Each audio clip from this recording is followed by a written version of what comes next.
यह औरत कपड़ों में उलझकर लगभग गिर ही गई थी, तभी छोटे फायरमैन ने उसे थाम लिया। औरत कुछ पल के लिए ठिठक गई, लेकिन फिर भी छोड़ने को तैयार नहीं थी। फायरमैन की गर्लफ्रेंड नीचे खड़ी थी, दोनों के बीच एक झिझक भरा हाथ था।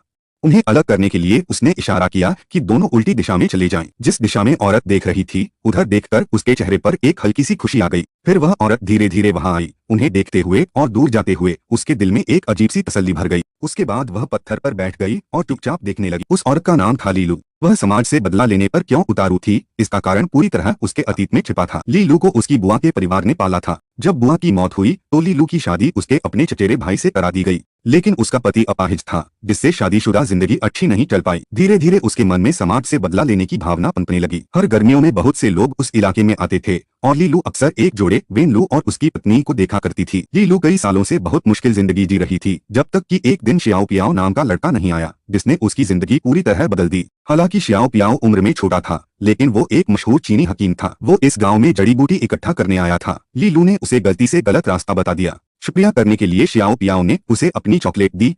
यही छोटी सी बात उनके बीच रिश्ता जोड़ गई। लीलू ने श्याओ पियाओ को मानतो पहाड़ ले जाने का फैसला किया, लेकिन रास्ते में वो फिसलकर गिर गई। श्याओ पियाओ ने झट से पूछा, क्या तुम ठीक हो?